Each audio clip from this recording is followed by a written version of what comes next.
Welcome to Confederation IAS, your trusted partner in the preparation of UPSC। आज हम हमारा polity का Indian councils act 1892 इससे शुरू करेंगे। Last class we had done Indian councils act 1861। आज का टॉपिक होगा 1892 का इंडियन काउंसिल्स एक्ट और उसके बाद 1935 का जीओआई एक्ट। अब शुरू करने से पहले आप अगर चाहे तो हमारा पिछला जो वीडियोस है उनको देख सकते हैं for better understanding of this concept. पिछला वीडियो देखने से पहला वाला कॉन्सेप्ट भी क्लियर हो जाएगा, तो वहां से आप देख सकते हैं। अब शुरू करेंगे आज का पहला topic, Indian councils act of 1892। अब इंडियन काउंसिल्स एक्ट ऑफ 1892 में अब देखिए इसका एक बैकग्राउंड है। सबसे पहले तो इंडियन नेशनल कांग्रेस का formation, INC, Indian national Congress का फॉर्मेशन। इंडियन नेशनल कांग्रेस कब बना था? Founded in 1885। 1885 में हमने आईएनसी बनाया। अब 1885 में आईएनसी बनाने के बाद इंडियंस के पास एक रिप्रेजेंटेटिव बॉडी आ गया। इसका मतलब इनके पास एक ये अधिकार आ गया, एक ये राइट आ गया कि वो डिमांड कर सकते हैं for better representation in the government. यानी कि Indians were demanding better post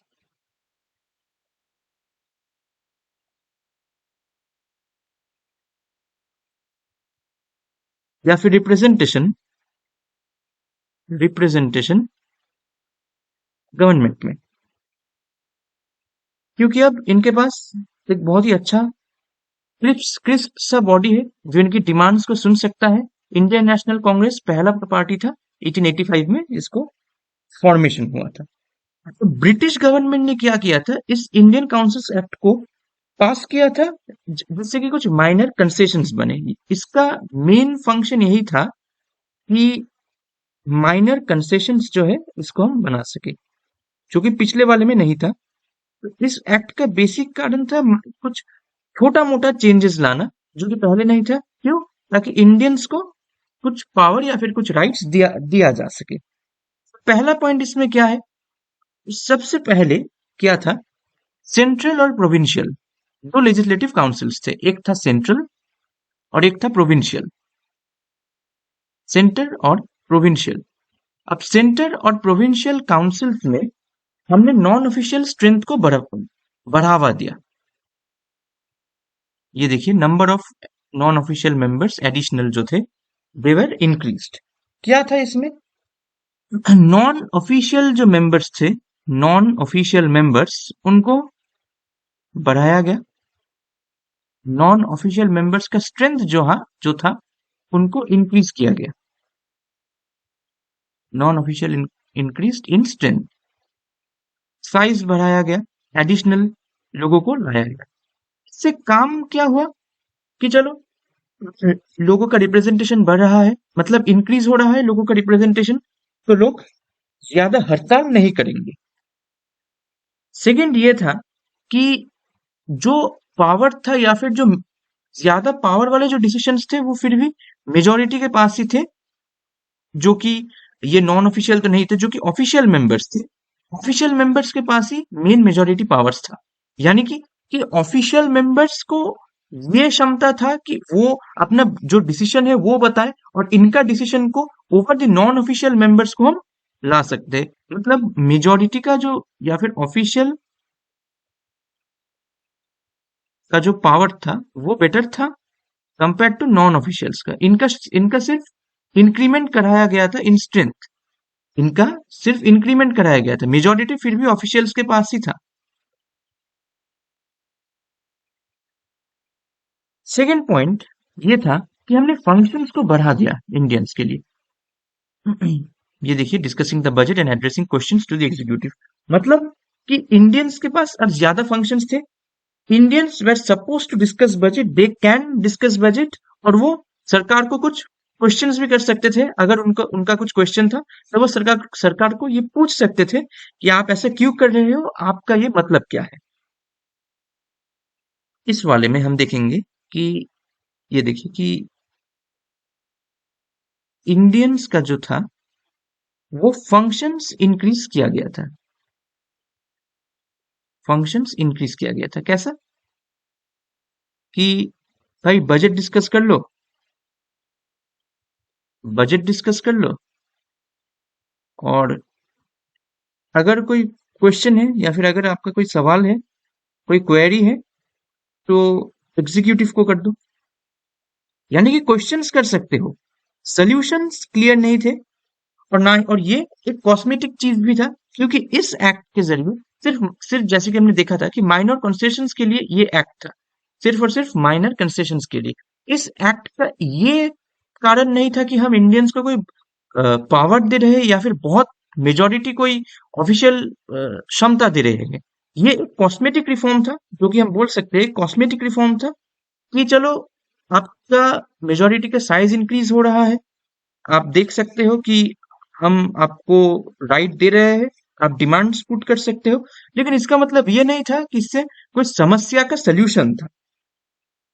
एक और भी पॉइंट था नॉमिनेशन का, nomination of some official non official members of the central legislative council viceroy के द्वारा, recommendation in the provincial legislative councils. क्या था कि एक नॉमिनेशन था। अब मैं थोड़ा सा नीचे जा रहा हूँ, देखना थोड़ा सा, देखिए, सेंट्रल और प्रोविंशियल, प्रोविंशियल था लेजिस्लेटिव काउंसिल, सेंट्रल या फिर प्रोविंशियल। तो सेंट्रल सेंट्रल या फिर प्रोविंशियल में हम देखेंगे कि एक नॉमिनेशन का चीज था, नॉमिनेशन बाई। ये नॉमिनेशन कैसे और कौन कर रहा था, ये देखिए। सबसे पहला तो कि जो सेंट्रल लेजिस्लेटिव काउंसिल था, central legislative council, the Bengal chamber of commerce, Bengal chamber of commerce, और उसके साथ साथ provincial legislative council, provincial legislative council में पीएलसी लिख रहा हूं। और दूसरा था कि प्रोविंशियल गवर्नर्स रहेंगे,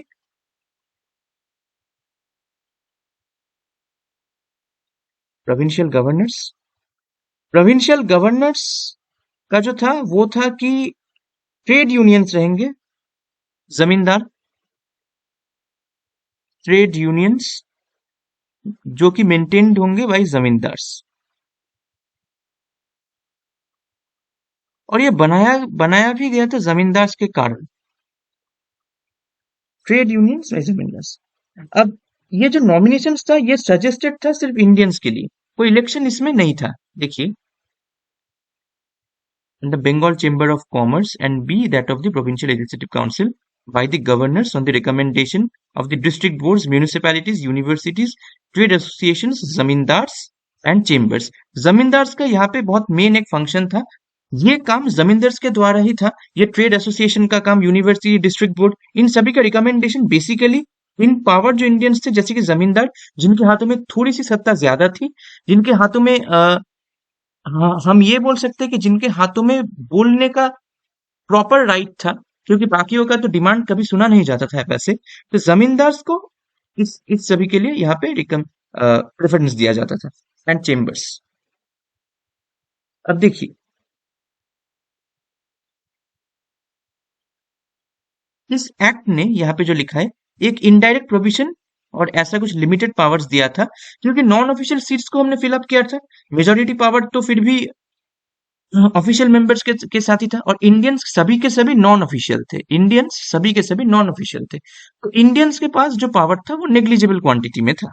अब इसके साथ साथ एक और भी चीज है कि ये देखना, इसके साथ साथ एक और भी चीज था कि इंडियंस के पास ये पावर नया दिया गया था कि आप अपना बजट डिस्कशन, एग्जीक्यूटिव को क्वेश्चन, ये सब आप कर सकते हो।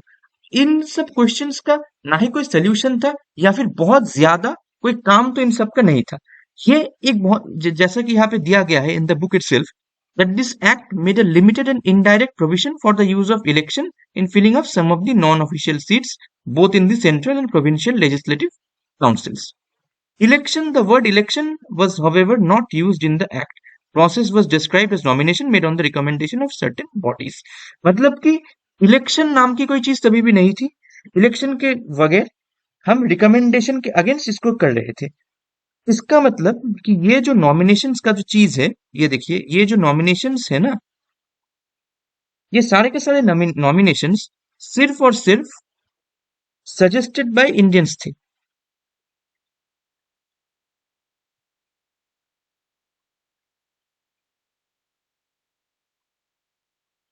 यहाँ पे इलेक्शंस का कोई काम नहीं था, ना ही इलेक्शंस को इस एक्ट में कहीं भी जगह दिया गया है। तो ये एक चीज है। अब इसको छोड़ के इस एक्ट का, इसका मतलब बेसिक की फीचर्स क्या होंगे? पहला तो ये कि इस एक्ट के द्वारा हमने हमने लेजिस्लेटिव काउंसिल को एक्सपैंड किया था। तो पहला जो फीचर होगा बहुत इंपॉर्टेंट, वो होगा expansion of legislative councils. Expansion of legislative councils. दूसरा क्या होगा? दूसरा होगा indirect nomination involve legislative councils. दूसरा जो होगा वो होगा इनडायरेक्ट नॉमिनेशन। हमने इस वाले एक्ट में इनडायरेक्ट नॉमिनेशन को इन्वॉल्वमेंट में लाए थे हम लोग ने। इनडायरेक्ट नॉमिनेशन का मतलब है कि इंडियंस को नॉमिनेट किया किया जा सकता है, लेकिन कहाँ से? यूनिवर्सिटी से, वो trade unions, chambers of commerce, इन सभी से। मतलब कि यहाँ पे जो इनडायरेक्ट नॉमिनेशन जो है, ये ऐसा नहीं है कि फॉर ऑल इंडियन से, वही से सभी के लिए जो थोड़े से एडुकेटेड थे फ्रॉम द यूनिवर्सिटीज, या फिर सोच लीजिए म्यूनिसिपैलिटीज, चेंबर्स, म्यूनिसिपैलिटीज, उसके बाद चेंबर्स होंगे, चेंबर्स को छोड़ के ट्रेड यूनियंस। यहाँ पे हम लोगों ने इनडायरेक्ट नॉमिनेशन को इन द गेम इन्वॉल्व किया था। तो ये पहला एक्ट था जहां पे इनडायरेक्ट नॉमिनेशन को हम लोगों ने इंट्रोड्यूस किया था। रिमेंबर, इंट्रोड्यूस्ड, ये पहला एक्ट था जहां पे ये वाली चीज को हमने इंट्रोड्यूस किया था। उसके बाद एक और चीज था कि राइट, एक नया राइट आया, एक नया राइट को यहाँ पे लाया गया था। वो था राइट टू आस्क क्वेश्चंस। मतलब कि ये जो क्वेश्चन है एग्जीक्यूटिव को आप पूछो या फिर बजट को डिस्कस करो, ये सब पहले नहीं था। इन 1861 में ये सभी के सभी एब्सेंट थे, और 1892 के काउंसिल्स एक्ट में ये चीज को हमने बढ़ावा दिया था कि अब से इंडियंस को हम एक ऐसा पॉइंट देंगे या फिर एक ऐसा स्टेज देंगे कि ताकि वो अपना, अगर कोई डिमांड है या फिर अगर कोई क्वेरी है तो पुट ऑन कर सके। तो यही था important factors of the Indian councils act of 1892। 1892 के बाद आता है Indian councils act of 1809। Indian councils act of 1909, sorry, Indian councils act of 1909। ये एक बहुत ही फेवरेट टॉपिक है और बहुत इंपॉर्टेंट टॉपिक है यूपीएससी का। इसका एक और भी नाम है मिंटो मॉर्ले रिफॉर्म्स। मिंटो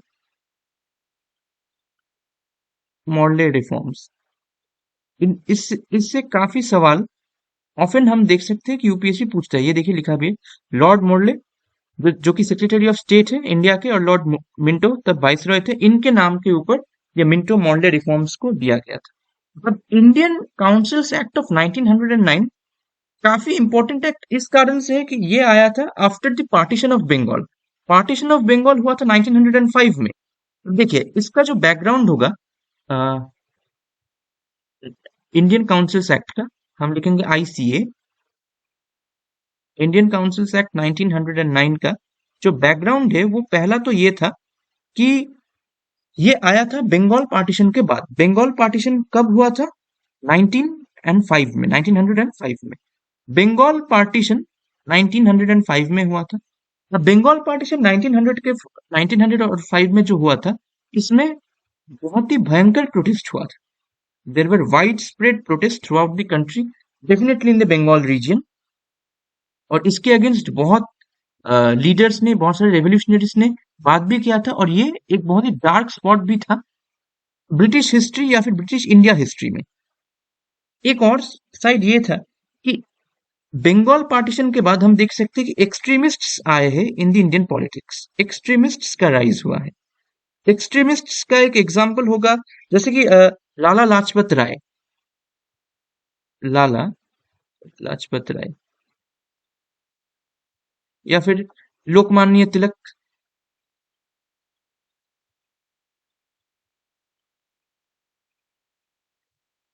यहाँ पे एक्सट्रीमिस्ट्स का एक नया राइज हुआ था। ये कट्टरपंथी थे जिनका ये काम था कि we will do our work be it by hook और बाई क्रुक। अब एक्सट्रीमिस्ट नेशनलिज्म के साथ साथ या फिर एक्सट्रीमिस्ट्स का जो नेशनलिस्टिक पॉलिसी था, इसके साथ साथ ब्रिटिश ने भी एक नया एम लिया था, वो था डिवाइड एंड रूल या फिर डिवाइड एंड डिस्ट्रैक्ट, आप जो भी बोल सकते हो।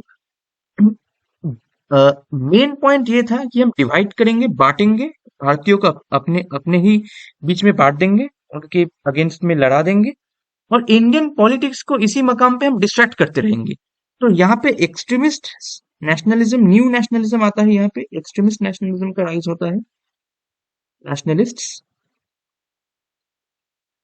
और एक इसके साथ साथ ये भी होता है कि, एक मिनट मैं थोड़ा सा पेज को नीचे करूंगा। हाँ, अब एक और जो है वो ये भी था कि ब्रिटिश ने एक नया एम लिया था, वो था डिवाइड एंड रूल या फिर डिवाइड एंड डिस्ट्रैक्ट भी हम बोल सकते हैं। Divide Indians on communal grounds, धर्म और जाति के आधार पे हम इंडियंस को डिवाइड करेंगे, और इसी बीच हम क्या करेंगे कि डिस्ट्रैक्ट भी करेंगे किसको, भारतीय राजनीति को, इंडियन पॉलिटिक्स को।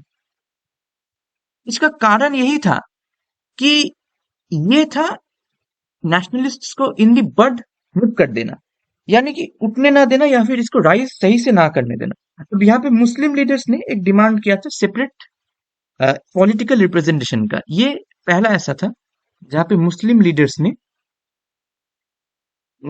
Leaders had demanded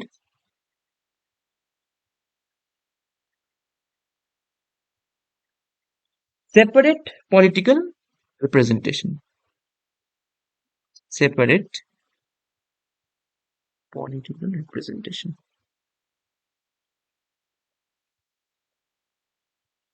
on the basis of religion। British का यही यही काम था कि हम भारतीय यूनिटी को खत्म कर सके। इसमें की फीचर्स कई सारे हैं। एक बहुत इंपॉर्टेंट वाला ये है कि it considerably increase the size of the legislative councils, central और प्रोविंशियल दोनों को। देखिए, सेंट्रल और प्रोविंशियल, ये तो हमको पता है कि सेंट्रल और प्रोविंशियल दोनों लेजिस्लेटिव काउंसिल थे। इसका जो साइज था हमने उसको इंक्रीज कर दिया था। अब इंक्रीजिंग साइज जो था, पहले 16 था, उसके बाद हो गया था 60। एक कंसिडरेबल चेंज था, रेस्ड फ्रॉम 16 टू 60। इसका मतलब कि हम लेजिस्लेटिव काउंसिल्स को और साइज में या फिर स्ट्रेंथ में इंक्रीज कर रहे हैं। ये आईसीए 1909 में हमने देखा था। इसके साथ साथ एक ये भी था कि प्रोविंशियल लेजिस्लेटिव काउंसिल जो था वो यूनिफॉर्म तो नहीं था। ये जो था प्रोविंशियल लेजिस्लेटिव था, ये अनयूनिफॉर्म या फिर नॉट यूनिफॉर्म था इन स्ट्रक्चर।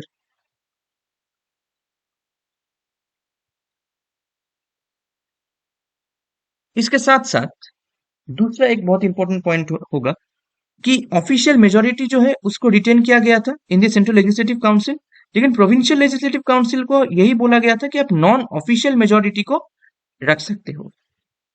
सेंट्रल लेजिस्लेटिव काउंसिल, जहां पे हमने साइज इंक्रीज किया है या फिर जहां पे हमने एक साथ ही ये जो की रिटेंशन है वो जो था, official majority central legislative council में,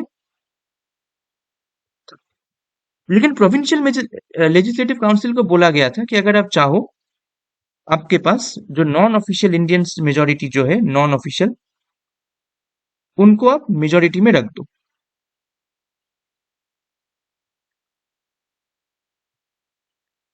एक बात ये भी था कि प्रोविंसेस जो थे, ये जो प्रोविंस कहा गया, प्रोविंशियल लेजिस्लेटिव काउंसिल या फिर जो प्रोविंसेस जो थे, इनको भी बहुत प्रोपोर्शनेटली हमने इंक्रीज किया था। तो द प्रोविंसेस इंक्रीज्ड प्रोपोर्शनेटली।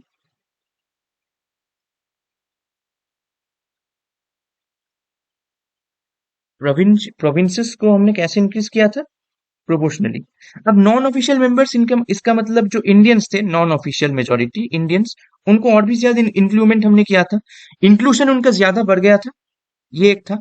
इसको छोड़ के एक दूसरा ऐसा भी मकाम था जहां पे हम देखेंगे, एक मिनट, जहां पे हम देखेंगे कि सेपरेट इलेक्टोरेट्स को इंट्रोड्यूस किया गया था यहाँ पे। मतलब कि ये जो पॉइंट थे, द मुस्लिम लीडर्स जिन्होंने बोला था कि हमको सेपरेट पॉलिटिकल रिप्रेजेंटेशन दो, तो ये यहाँ पे पहली बार आया था, इंट्रोडक्शन ऑफ सेपरेट इलेक्टोरेट्स। यानी कि ये जो पॉइंट है कि मुस्लिम लीडर्स डिमांडेड सेपरेट रिप्रेजेंटेशन, इससे क्या होगा कि सिर्फ मुस्लिम्स ही मुस्लिम कैंडिडेट्स के लिए वोट कर सकते हैं। सिर्फ Muslims vote only for Muslim candidates. Remember, Muslims vote only for Muslim candidates.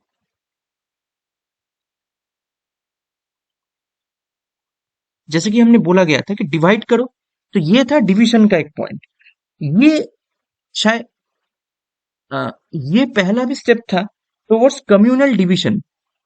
जैसे कि हमने बोला कि डिवाइड एंड रूल या फिर डिवाइड एंड डिस्ट्रैक्ट, तो कम्युनल डिवीजन यहाँ पे क्राउन रूल ने इन द इंडियन काउंसिल्स एक्ट 1909 में हमने ये एक नया चीज देखा कि कम्युनल डिवीजन ये लोग प्रमोट कर रहे हैं। So they want this division to go deep and deep in the Indian society. यही शायद पहला जो हम बोलते हैं कि यही पहला था डिवाइड एंड रूल पॉलिसी। मैं इसको लिखूंगा ऐसे, डिवाइड एंड रूल पॉलिसी। ये पहला वो स्टेज था जहां पे हमने डिवाइड एंड रूल पॉलिसी को बढ़ावा दिया था, एंड द ब्रिटिश गवर्नमेंट ने बहुत ही तरीके से इस चीज को लीगलाइज किया था। सो this was communal division, and communal division ये जो था डिवाइड एंड रूल, मतलब कि लीगलाइज किया गया था। There was a sort of legalisation with within the Indian political scenario. And because of this legalization, there were leaders of different religions who wanted separate political representation, और उसी धर्म के लोग उसी धर्म के कैंडिडेट्स को चूज कर सकते हैं। No other person can choose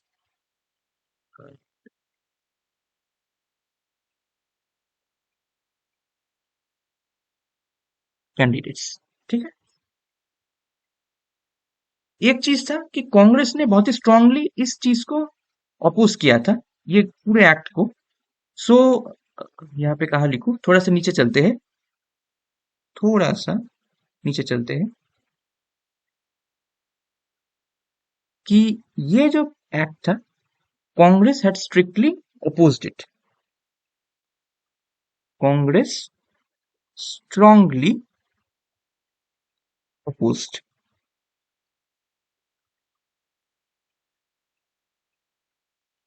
this act and the provisions. कौन सा एक्ट होगा? Indian councils act of 1909। Indian councils act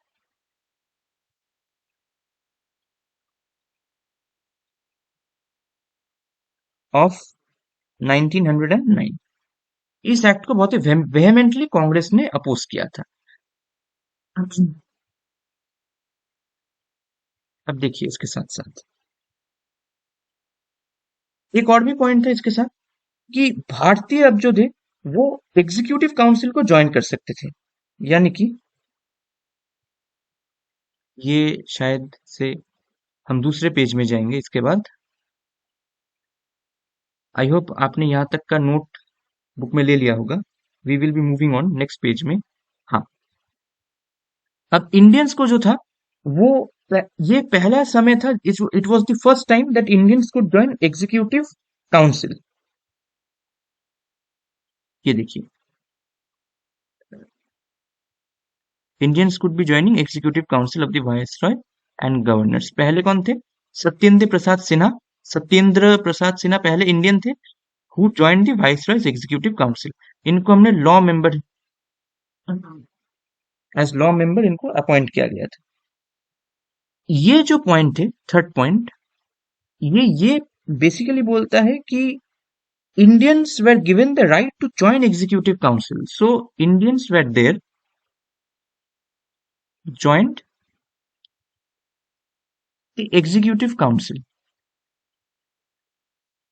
important decisions थोड़े थोड़े से इंडियंस ले सकते हैं। धीरे धीरे उनको ये राइट मिल रहा है कि वो अपना डिमांड्स को, अपना वॉइस को स्ट्रांगली इन द काउंसिल बोल सके। पहले कौन थे? सत्येंद्र प्रसाद सिंह, सत्येंद्र प्रसाद सिन्हा, और वो थे एज ए लॉ मेंबर।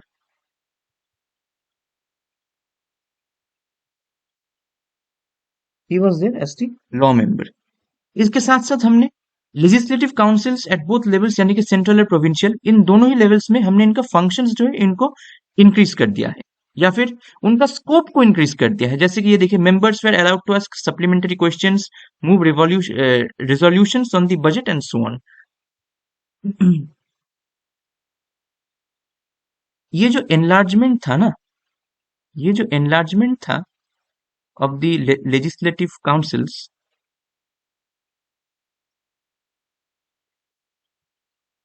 ये जो एनलार्जमेंट था, ये बोथ लेजिस्लेटिव काउंसिल्स में, इससे एक चीज दी गई थी कि हम क्वेरी कर सकते हैं। सो questions could be asked, supplementary questions, resolutions could be moved. This one gives you a better scope because you are increasing the function or increasing the power of the legislative councils itself. In case कि ये नहीं होता, so we were in the primitive stage, still then we were in the primitive stage, और इसका कारण यही था कि हम, अब जो इंडियंस जो है वो भी अच्छी तरीके से अपना वॉइस को जो है वो इनलार्ज काउंसिल में बोल सकते हैं। उसके साथ साथ इंडियंस को एग्जीक्यूटिव काउंसिल में ज्वाइन करने का भी ऑफर मिला है। We are seeing this guy Satyendra Prasad Sinha who is joint as a law member. तो ये एक था। इसको छोड़ के हमने ऑलरेडी बात किया है on the system of communal representation, Muslims accepting the concept of separate electorate. Under this, the Muslim members were to be elected only by Muslim voters. जैसा कि हमने बोला था कि सिर्फ वही कैंडिडेट्स, एक ही रिलीजन के कैंडिडेट अपने वोटर्स को बोल सकते, या फिर एक ही रिलीजन के जो वोटर्स है वो अपने कैंडिडेट को वोट कर सकते हैं, दूसरा कोई रिलीजन का आदमी नहीं कर सकता। This act legalised communalism and Lord Minto came to be known as the father of communal electorate. ये इंपॉर्टेंट होगा। लॉर्ड मिंटो को क्या बोला जाता था? Father of communal electorate. इसके साथ साथ सेपरेट रिप्रेजेंटेशन का एक ऑफर था for the presidency, corporation, chambers of commerce, universities, जमींदार, ये एक था। इसका जो स्कोप था ये था कि जो कॉर्पोरेशंस थे, कॉर्प्स या फिर चेंबर्स जो थे कॉमर्स के, उसके बाद जैसे कि हमने बोला यूनिवर्सिटीज, जमींदार, इनको वॉइस को सुनने के लिए एक दूसरा रिप्रेजेंटेशन बनाया गया था, एक नया रिप्रेजेंटेशन या फिर एक different kind of representation. So even this representation was separate. Every single representation that they have made so far is separate in nature. अगर एक रिप्रेजेंटेशन होगा, कम्युनल रिप्रेजेंटेशन है एक, ये एक सेपरेट रिप्रेजेंटेशन होगा कॉर्पोरेशन, जमींदार, चेंबर्स, इनके लिए। So they were trying to force this ideology of the divide and rule. This is the ideology, remember, ये जो ideology है of divide and rule, ये यहाँ पे बहुत ही अच्छी तरीके से दिया गया है। आइडियोलॉजी ऑफ, क्योंकि कम्युनल लीगलाइजेशन है, कम्युनल इलेक्टोरेट्स को हमने सेपरेट कर दिया है। कम्युनल इलेक्टोरेट्स है, ये एक सेपरेट इलेक्टोरेट है, एक और सेपरेट इलेक्टोरेट है दैट टारगेट्स द जमींदार्स, उसके बाद universities and so on. So this was the ideology of the divide and rule policy, जिसको ब्रिटिश ने बहुत ही वेहेमेंटली यूज किया था for deep rooting themselves into the Indian politics and to हम ये बोल सकते हैं to delay the revolt of independence या फिर nationalism, and we are done. Also to remember, ये जो रिजोल्यूशंस जो हम मूव कर रहे हैं, ये जो रिजोल्यूशंस हम मूव कर रहे हैं, these resolutions are not binding. Also remember that these resolutions are not binding in nature. You can move resolutions yet they are not binding in nature.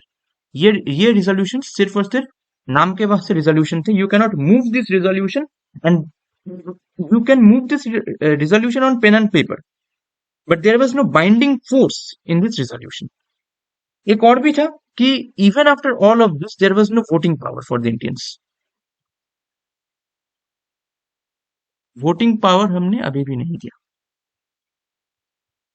Voting power अभी भी नहीं दिया। अब इस एंटायर एक्ट का इम्पैक्ट क्या था? इस एंटायर एक्ट का इम्पैक्ट क्या था? पहला तो ये कि इस एक्ट ने मुस्लिम लीग को स्ट्रेंथन किया था। स्ट्रेंथेंड मुस्लिम लीग।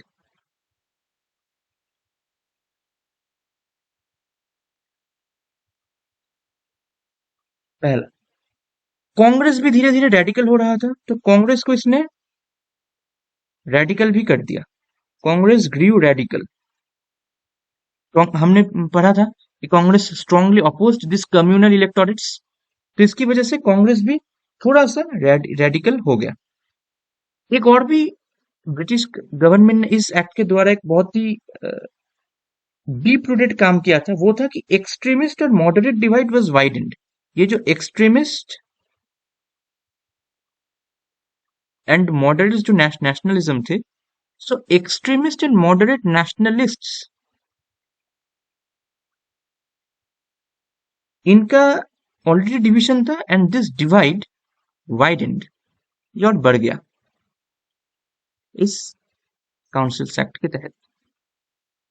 फाइनली इसके वजह से एक और भी चीज आया फ्यूचर में, हम देख सकते हैं communal tensions. Future communal tensions कहीं ना कहीं से जो आ रहे हैं, उनका शुरू ये इंडियन काउंसिल्स एक्ट ऑफ 1909 इससे हुआ था।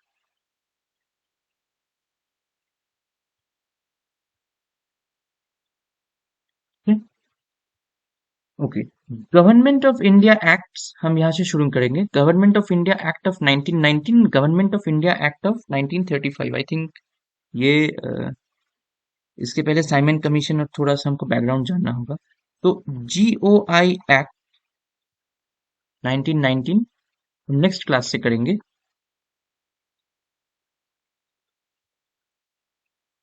नेक्स्ट क्लास से, क्योंकि ये जो सेशन होगा इसके बाद ये बहुत बड़ा हो जाएगा। आपको शायद थोड़ा सा टाइम भी लगेगा ये सबको एब्सॉर्ब करने के लिए। So we have done with the Indian councils act, पहले वाले में 61 था, and we have also done the other Indian councils act of 1892 and 1909। Government of India act of 1919 we will be starting from the next session onwards, and we will try कि government of India act 1919 से 1935 तक हम अगले वाले class में करें, along with the Simon Commission and the communal pensions, the communal award, उसके बाद government of India act of 1935, and finally 1947 का इंडिपेंडेंस। सो ये वाला हम नेक्स्ट क्लास में करेंगे। This will be next class. तब तक के लिए stay put, good preparation to all of you, bye.